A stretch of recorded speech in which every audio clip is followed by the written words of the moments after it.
धरती को हम अक्सर सिंपल तरीके से देखते हैं, पहाड़, समुंदर, रेगिस्तान, जंगल। लेकिन अगर हम ध्यान से देखें तो इसी धरती पर कुछ ऐसी जगहें भी हैं जो प्रकृति के आम नियमों को तोड़ती हुई सी लगती है। दोस्तों, कहीं एक ऐसी जगह है जहां हर वक्त जमीन के ऊपर नीली आग जलती रहती है। हाँ, बिल्कुल सही सुना आपने, ब्लू फायर। और कहीं एक ऐसा बीच है जो एक पहाड़ के नीचे छुपा हुआ है। कहीं पत्थर इस तरह सीधे खड़े हैं जैसे किसी ने उन्हें तराशा हो, और कहीं पूरी जमीन एक आईने की तरह आसमान को रिफ्लेक्ट करती है। इसे आप धरती का सबसे बड़ा आईना भी कह सकते हैं। ये सब कहानियां नहीं है, ये कल्पना नहीं है, ये सब इसी ग्रह पर मौजूद है।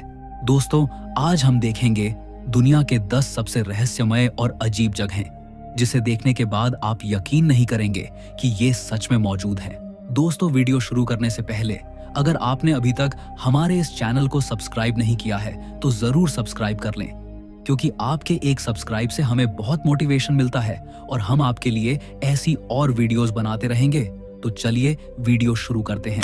Number 1, कावाह इजन blue fire. इंडोनेशिया के ईस्ट जावा के पहाड़ों के बीच स्थित कावाह इजन पहली नजर में एक सामान्य वोल्केनो लग सकता है, लेकिन रात के समय यह जगह अपना बिल्कुल अलग रूप दिखाती है। अंधेरा गहरा होता है, हवा में सल्फर की तेज गंध महसूस होती है और फिर क्रेटर के अंदर से नीली आग जलती हुई नजर आती है। इस वोल्केनो का क्रेटर लगभग 1 किलोमीटर चौड़ा है। इसके अंदर एक गहरी एसिडिक लेक मौजूद है जिसका रंग टर्कवाइज ब्लू दिखता है। यह रंग सुंदरता का प्रतीक नहीं, बल्कि इंटेंस केमिकल रिएक्शन का नतीजा है। इस लेक का पीएच लेवल 1 से भी नीचे रिकॉर्ड किया गया है, जो इसे दुनिया की सबसे एसिडिक नेचुरल लेक्स में शामिल करता है। यह पानी इतना कोरोसिव है कि सीधा स्पर्श नुकसान पहुंचा सकता है। कावाह इजन की सबसे अजीब बात है इसका ब्लू फायर। यह ब्लू लावा नहीं है। वोल्केनो के अंदर से सल्फर रिच गैसेस बहुत हाई टेम्परेचर पर निकलती है। जब यह गैसेस हवा के कांटेक्ट में आती है तो सल्फर इग्नाइट हो जाता है और इलेक्ट्रिक ब्लू फ्लेम्स पैदा करता है। रात के अंधेरे में यह फ्लेम्स 4 से 5 मीटर तक उछलती हुई दिखती है, जैसे जमीन के अंदर कोई नीली रोशनी जल रही हो। दिन की रोशनी में यह लगभग गायब सी हो जाती है। क्रेटर के आसपास टॉक्सिक गैसेस जैसे सल्फर डाइऑक्साइड रिलीज होते रहते हैं। हवा की दिशा बदलने पर यह गैसेस कुछ ही पल में पूरे एरिया को ढक सकती है। इसी जगह पर लोकल माइनर्स रोज डिसेंड करते हैं और जम चुके सल्फर को तोड़कर भारी टोकरियों में भरकर ऊपर लाते हैं। जहरीली हवा और कठिन चढ़ाई के बावजूद यह काम सालों से चलता आ रहा है। कावाह इजन एक ऐसी जगह है जहां प्रकृति की सुंदरता और खतरा एक साथ मौजूद है। नीली आग देखने में सुपरनेचुरल लग सकती है, लेकिन उसके पीछे एक क्लियर केमिकल प्रोसेस छुपा है। फिर भी जब रात के अंधेरे में क्रेटर के अंदर से नीली लौ उठती है तो यह दृश्य धरती पर किसी और दुनिया का एहसास करा देता है। Number 2, giants causeway. Northern Ireland के समुद्री किनारे पर स्थित जायंट्स कॉजवे पहली नजर में एक अजीब सा दृश्य पैदा करता है। समुद्र के पास हजारों पत्थर के खंभे खड़े हैं और सब लगभग एक जैसे शेप में। दूर से देखने पर यह ऐसा लगता है जैसे किसी ने जानबूझकर परफेक्ट डिजाइन बनाकर इन्हें यहाँ रख दिया हो। यहाँ करीब 40,000 बेसाल्ट कॉलम्स मौजूद हैं। इनमें से ज्यादातर कॉलम्स हेक्सागन शेप के हैं, यानी 6 कोने वाले। कुछ 4 या 5 कोने वाले भी मिलते हैं, लेकिन हेक्सागोनल पैटर्न सबसे ज्यादा कॉमन है। इनकी ऊंचाई अलग अलग है, लेकिन कई कॉलम्स 10 से 12 मीटर तक ऊपर उठते हुए देखे गए हैं। सबसे बड़ा सवाल यह है कि प्रकृति इतना परफेक्ट जियोमेट्रिक पैटर्न कैसे बना सकती है। इसका जवाब लगभग 60 मिलियन साल पुरानी वोल्केनिक एक्टिविटी में छुपा है। जब यहाँ से लावा बाहर निकला तो वह जमीन पर फैल गया। धीरे धीरे जब यह लावा ठंडा होने लगा तो उसमें कॉन्ट्रैक्शन हुआ, यानी वॉल्यूम कम होने लगा। कूलिंग प्रोसेस के दौरान लावा में क्रैक्स डेवलप हुए। यह क्रैक्स नेचुरली हेक्सागोनल पैटर्न में स्प्लिट होने लगे, क्योंकि ज्योमेट्री के हिसाब से यह शेप कूलिंग स्ट्रेस को इवनली डिस्ट्रीब्यूट करती है। इसी प्रोसेस को कॉलमनर जॉइंटिंग कहा जाता है। समय के साथ इरोजन ने इन कॉलम्स को और एक्सपोज कर दिया। आज यह समुद्र के किनारे एक पत्थर की सीढ़ी जैसी संरचना बना देते हैं, जैसे कोई रास्ता समुद्र के बीच तक जा रहा हो। लेकिन साइंस के अलावा यहाँ एक पुरानी कहानी भी मशहूर है। लोकल फोकलोर के मुताबिक यह पत्थर के खंभे एक जायंट ने बनाए थे स्कॉटलैंड तक पहुंचने के लिए। इसी वजह से इस जगह का नाम जायंट्स कॉजवे पड़ा। हालांकि यह सिर्फ लोक कथा है, लेकिन जब कोई इन परफेक्टली अलाइंड कॉलम्स पर खड़ा होता है तो कहानी सच लगने लगती है। तेज हवा, टकराती हुई लहरों की आवाज और सीधे खड़े जियोमेट्रिक पत्थर, यह सब मिलकर एक ऐसा माहौल पैदा करते हैं जो नेचुरल होते हुए भी आर्टिफिशियल सा लगता है। जायंट्स कॉजवे एक याद दिलाता है कि कभी कभी प्रकृति खुद सबसे बेहतरीन आर्किटेक्ट होती है। जो चीज इंसान को डिजाइन लगती है वह असल में मिलियन सालों पुरानी जियोलॉजिकल प्रोसेस का नतीजा होती है। Number 3, Hidden Beach, Playa del Amor. Mexico के पैसिफिक ओशन में मरिएटा आइलैंड्स के पास स्थित है Hidden Beach, Playa del Amor. दूर से देखने पर यह एक सामान्य पथरीला आइलैंड लगता है, लेकिन इसके अंदर छुपा है एक ऐसा दृश्य जो पहली नजर में समझ से परे लगता है। आइलैंड के बीच में एक बड़ा गोलाकार गड्ढा है। ऊपर से खुला आसमान दिखता है, नीचे सफेद रेत और बीच में शांत पानी, जैसे किसी ने आइलैंड का बीच का हिस्सा निकाल दिया हो और उसकी जगह एक गुप्त बीच बना दी हो। इस बीच तक सीधा जमीन से नहीं पहुंचा जा सकता। यहाँ तक पहुंचने के लिए एक पानी से भरी सुरंग से तैरकर गुजरना पड़ता है। जब कोई इस अंधेरी सुरंग से निकलकर अंदर आता है तो अचानक एक रोशन बंद सा लैगून सामने खुल जाता है। इसी वजह से इसे हिडन बीच या प्लाया डेल अमोर कहा जाता है। इसका निर्माण प्राकृतिक लग सकता है, लेकिन इसके पीछे मानव इतिहास भी जुड़ा हुआ है। 20वीं सदी के शुरुआती दौरों में यह आइलैंड मिलिट्री टेस्टिंग के लिए इस्तेमाल किया गया था। बॉम्ब टेस्टिंग के दौरान आइलैंड के कुछ हिस्सों में बड़े गड्ढे बने। समय के साथ इरोजन और समुद्री लहरों ने इन गड्ढों को नेचुरल शेप दे दिया। धीरे धीरे यह जगह एक एनक्लोज्ड बीच में बदल गई। आज यह एक प्रोटेक्टेड इकोलॉजिकल जोन का हिस्सा है। यहाँ की एंट्री लिमिटेड होती है ताकि नेचुरल बैलेंस बना रहे। ऊपर से खुला आसमान, चारों तरफ ऊंची पथरीली दीवारें और बीच में शांत पानी, यह सब मिलकर एक ऐसा माहौल बनाते हैं जो नेचुरल होते हुए भी सीक्रेट जैसा महसूस होता है। Number 4, fly geyser. अमेरिका के नेवादा राज्य के एक सूने दूर दराज मैदान में स्थित है फ्लाई गीजर।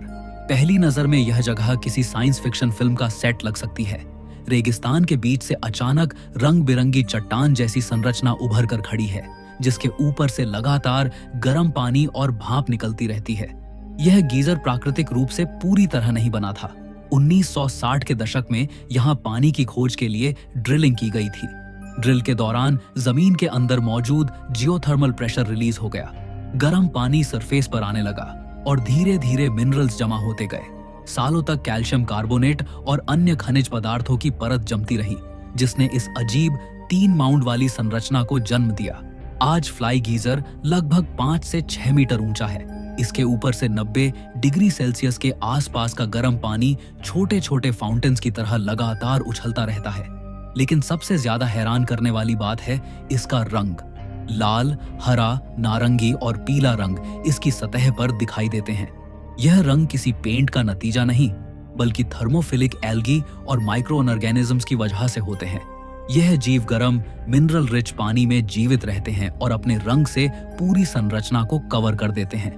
दूर से देखने पर यह ऐसा लगता है जैसे धरती का कोई हिस्सा पिघलकर बाहर आ गया हो। गर्म भाप हवा में घुलकर एक धुंध सा माहौल बना देती है। रोशनी के एंगल के हिसाब से इसका रंग और भी इंटेंस नजर आता है, जिससे यह और भी अनरियल लगता है। यह गीजर प्राइवेट लैंड पर स्थित है, इसलिए यहाँ कंट्रोल्ड एक्सेस दिया जाता है। लेकिन जो लोग इसे देखते हैं उनके लिए यह एक यादगार दृश्य होता है। एक ऐसी जगह जहां मानव ड्रिलिंग की एक गलती ने प्रकृति के साथ मिलकर कुछ बिल्कुल अनोखा बना दिया। नंबर 5, लेंसोइस मरानियेंसिस। ब्राजील के उत्तर पूर्वी हिस्से में स्थित लेंसोइस मरानियेंसिस पहली नजर में एक आम रेगिस्तान जैसा लगता है। दूर तक सिर्फ सफेद रेत के टीले, हवा के साथ बदलते हुए पैटर्न और बीच में कोई पेड़ पौधा नहीं। लेकिन यह जगह एक आम डेजर्ट नहीं है। हर साल बरसात के दौरान यहाँ कुछ ऐसा होता है जो इसे दुनिया की सबसे अनरियल जगहों में शामिल कर देता है। जून से सितंबर के बीच जब यहाँ तेज बारिश होती है तो रेत के टीलों के बीच पानी जमा होने लगता है। धीरे धीरे इन नेचुरल गड्ढों में नीले और हरे रंग के लैगून्स बन जाते हैं। सफेद रेत और नीले पानी का कॉन्ट्रास्ट इतना शार्प होता है कि ऊपर से देखने पर यह किसी एब्स्ट्रैक्ट पेंटिंग जैसा लगता है। सबसे अजीब बात यह है कि यह टेक्निकली डेजर्ट नहीं माना जाता, क्योंकि यहाँ सालाना रेनफॉल काफी होती है, लेकिन रेत की गहरी परत नीचे पानी को एब्जॉर्ब नहीं होने देती। इसलिए बारिश का पानी सरफेस पर ही जमा होकर सीजनल झीलों का रूप ले लेता है। यह लेगून्स परमानेंट नहीं होते। कुछ महीनों बाद जब गर्मी बढ़ती है तो पानी धीरे धीरे सूखने लगता है। टीले फिर से खाली नजर आते हैं, जैसे पानी कभी था ही नहीं। फिर अगले साल वही साइकिल दोबारा शुरू होती है। साइंटिफिक तौर पर देखा जाए तो यह रीजन अटलांटिक ओशन के करीब है और हवा समुद्र से नमी लेकर आती है। इसी वजह से यहाँ इतनी रेनफॉल होती है। लेकिन दृश्य इतना अनयूजुअल है कि लोग अक्सर इसे डेजर्ट विद लैगून्स कहते हैं। लेंसोइस मरानियंसेस एक ऐसा स्थान है जहां रेगिस्तान और झील एक साथ मौजूद होते हैं। सफेद रेत के टीले जब नीले पानी को घेर लेते हैं तो यह धरती का एक ऐसा रूप दिखाते हैं जो न पूरी तरह रेगिस्तान है न पूरी तरह समुद्र। Number 6 grand prismatic spring America के वायोमिंग राज्य के येलोस्टोन नेशनल पार्क के अंदर स्थित है। ग्रैंड प्रिज्मेटिक स्प्रिंग ऊपर से देखने पर यह ऐसा लगता है जैसे किसी ने जमीन पर एक बड़ा सा रेनबो बना दिया हो। बीच में गहरा नीला रंग, उसके इर्द गिर्द हरा, पीला, नारंगी और लाल रंग की परतें, सब कुछ इतना परफेक्टली अरेंज्ड कि पहली नजर में यह नेचुरल नहीं लगता। यह अमेरिका का सबसे बड़ा हॉट स्प्रिंग है और दुनिया के सबसे बड़े गर्म पानी के स्रोतों में से एक माना जाता है। इसका व्यास लगभग 110 मीटर के आसपास है और पानी का टेम्परेचर 70 डिग्री सेल्सियस से ज्यादा तक पहुंच सकता है। बीच का हिस्सा गहरा नीला इसलिए दिखता है क्योंकि वहां पानी सबसे ज्यादा गर्म होता है और रिलेटिवली क्लियर रहता है। लेकिन जैसे जैसे पानी किनारे की तरफ ठंडा होता है, वहां माइक्रोस्कोपिक ऑर्गेनिजम्स, खासकर थर्मोफिलिक बैक्टीरिया जीवित रहते हैं। यह माइक्रो ऑर्गेनिजम्स टेम्परेचर के हिसाब से अलग अलग रंग दिखाते हैं। गर्म जोन में हरा रंग, थोड़ा कम टेम्परेचर पर पीला और नारंगी और ठंडा हिस्सा लाल शेड दिखाता है। इस प्रक्रिया की वजह से पूरा स्प्रिंग एक नेचुरल कलर ग्रेडियंट बना देता है। यह रंग पेंट या मिनरल लेयर की वजह से नहीं, बल्कि जीवित माइक्रो ऑर्गेनिजम्स की एक्टिविटी का रिजल्ट है। हर सीजन में इन रंगों की इंटेंसिटी बदल सकती है क्योंकि टेम्परेचर और सनलाइट का इफेक्ट माइक्रो ऑर्गेनिजम्स की ग्रोथ पर पड़ता है। ग्रैंड प्रिज्मेटिक स्प्रिंग सिर्फ सुंदरता का प्रतीक नहीं, बल्कि अर्थ के जियोथर्मल सिस्टम का एक एक्टिव एग्जाम्पल है। येलोस्टोन खुद एक सुपर वोल्केनो के ऊपर स्थित है, जिसके नीचे मैग्मा चैम्बर मौजूद है। इसी जियोथर्मल हीट की वजह से यहाँ इतने सारे हॉट स्प्रिंग्स, गीजर्स और स्टीम वेंट्स मिलते हैं। दूर से जब कोई इस स्प्रिंग को देखता है तो यह किसी दूसरे ग्रह की तस्वीर जैसा लगता है। एक परफेक्ट सर्कल जिसमें रंग धरती पर नहीं बल्कि आसमान के स्पेक्ट्रम जैसे दिखते हैं। ग्रैंड प्रिज्मेटिक स्प्रिंग हमें याद दिलाता है कि कभी-कभी प्रकृति रंगों का उपयोग सिर्फ सुंदरता के लिए नहीं बल्कि जीवन के लिए करती है। और जब यह रंग एक साथ दिखते हैं तो धरती खुद एक कैनवास बन जाती है। नंबर 7 दनाकिल डिप्रेशन अफ्रीका के इथियोपिया देश में स्थित दनाकिल डिप्रेशन को अक्सर धरती के सबसे कठिन और अजीब स्थलों में से एक माना जाता है। यह जगह समुद्र तल से लगभग 100 मीटर नीचे स्थित है, जो इसे दुनिया के सबसे निचले स्थलों में शामिल करता है। यहाँ का तापमान अक्सर 45 डिग्री सेल्सियस से ऊपर रहता है और कई बार सालाना औसत तापमान दुनिया में सबसे अधिक रिकॉर्ड किया गया है। लेकिन सिर्फ गर्मी ही इसे खास नहीं बनाती। इस मैदान में रंग बिरंगे सल्फर फील्ड्स, एसिड पूल्स, नमक की परतें और लगातार एक्टिव वोल्केनिक एक्टिविटी एक साथ मिलते हैं। इस क्षेत्र का एक हिस्सा डल्लोल के नाम से जाना जाता है, जहां जमीन पर पीले, हरे और नारंगी रंग के पैटर्न दिखते हैं। यह रंग सल्फर, आयरन और अन्य मिनरल्स की वजह से बनते हैं। नीचे मैग्मा की हीट ग्राउंड वाटर को गर्म करती है, जिससे एसिडिक हॉट स्प्रिंग्स और छोटे गीजर जैसे फाउंटेन्स बनते रहते हैं। यहाँ के कुछ पानी के कुंड इतने तीखे होते हैं कि उनका पीएच लेवल बहुत लो रिकॉर्ड किया गया है। दनाकिल डिप्रेशन टेक्टोनिक प्लेट्स के अलग होने की जगह पर स्थित है। यहाँ अफ्रीकन प्लेट धीरे धीरे स्प्लिट हो रही है। इसी जियोलॉजिकल एक्टिविटी की वजह से यह रीजन इतना अनस्टेबल और जियोथर्मल रूप से एक्टिव है। यहाँ का लैंडस्केप लगातार बदलता रहता है। कहीं से गैस निकलती है, कहीं जमीन फटकर नए वेंट बना लेती है। इस कठोर एनवायरनमेंट के बावजूद यहाँ अफार ट्राइब के लोग सदियों से नमक का व्यापार करते आए हैं। नमक की बड़ी बड़ी स्लैब्स काटकर उन्हें ऊंटों के जरिए दूर तक ले जाया जाता है। इतनी एक्सट्रीम कंडीशंस के बीच भी मानव जीवन का चलना इस जगह को और भी प्रभावशाली बना देता है। दूर से देखने पर दनाकिल डिप्रेशन किसी और ग्रह का दृश्य लग सकता है, जैसे मार्स की सरफेस, गर्म हवा, रंग बिरंगी जमीन और कहीं कहीं से उठती भाप। यह जगह धरती के अंदर चल रही शक्तियों का एक जीवित प्रमाण है।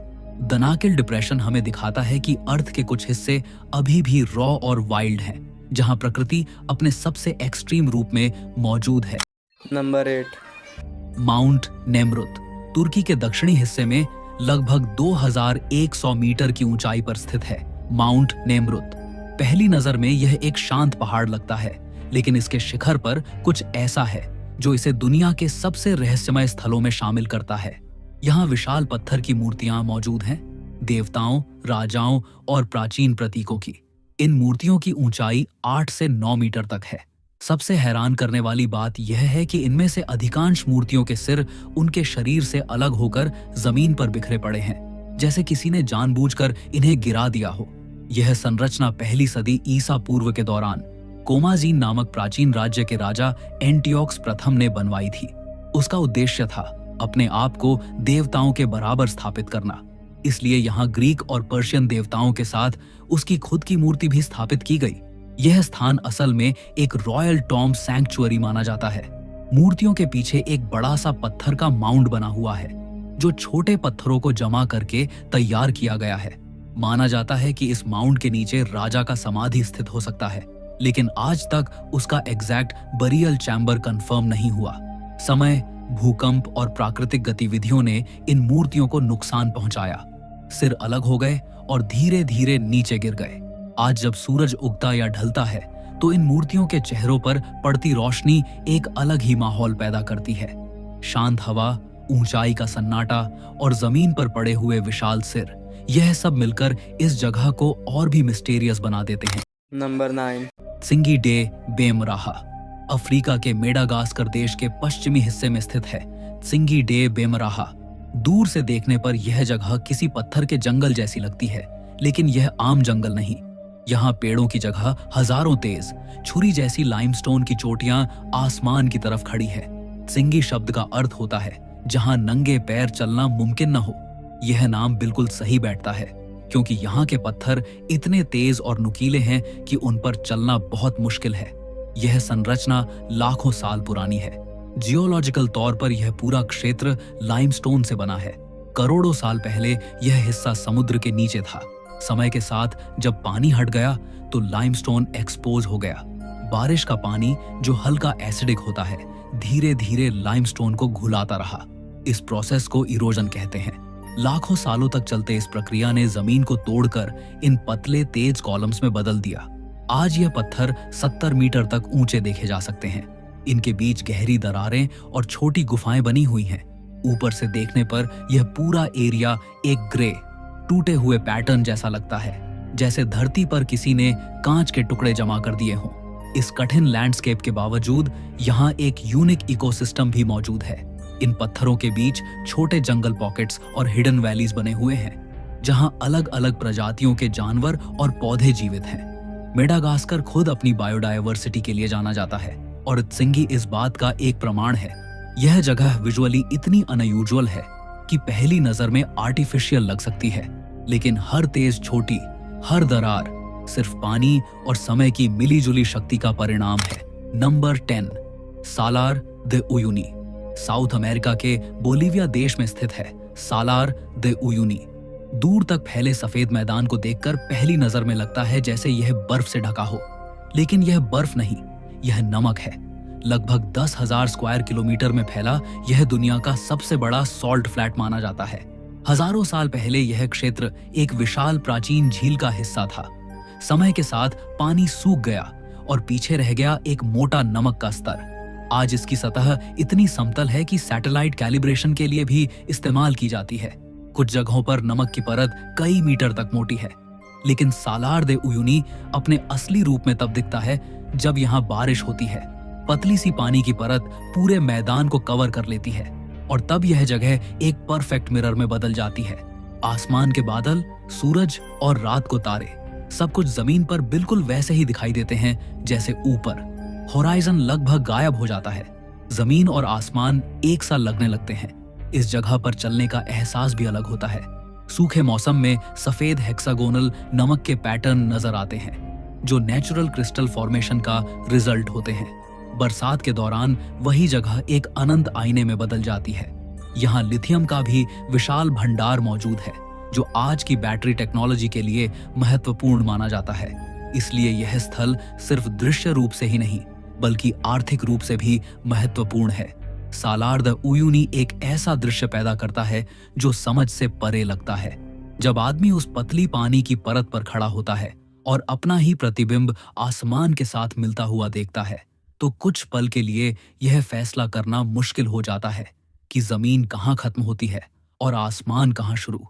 यह जगह हमें याद दिलाती है कि कभी कभी धरती खुद एक आईना बन जाती है और उसमें हम सिर्फ आसमान नहीं, बल्कि अपनी छोटी सी मौजूदगी भी देख सकते हैं।